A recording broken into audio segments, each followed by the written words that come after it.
Did you know that the history of Wales is as rugged and captivating as its landscapes? Today I'm diving into the secrets of this enchanting part of the UK. Let's get started.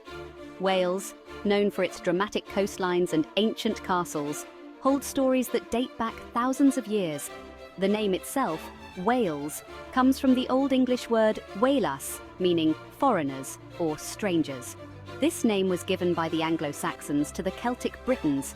Interesting, right? Now, let's talk about the iconic symbol of Wales, the Welsh dragon.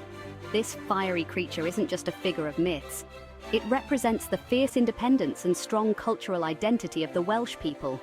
The dragon appears on the Welsh flag and is a source of pride across the country.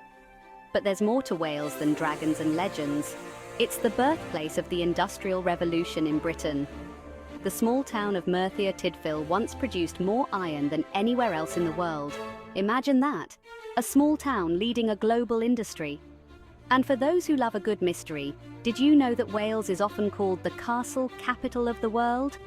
With over 600 castles, each with its own story, it's a paradise for history buffs and explorers alike.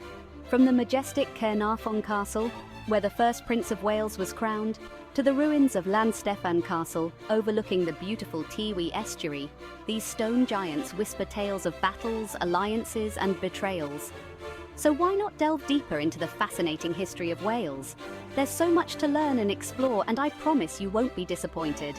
And hey, if you enjoyed this journey through Welsh history, make sure to hit that subscribe button for more intriguing tales from around the world. Until next time, keep exploring.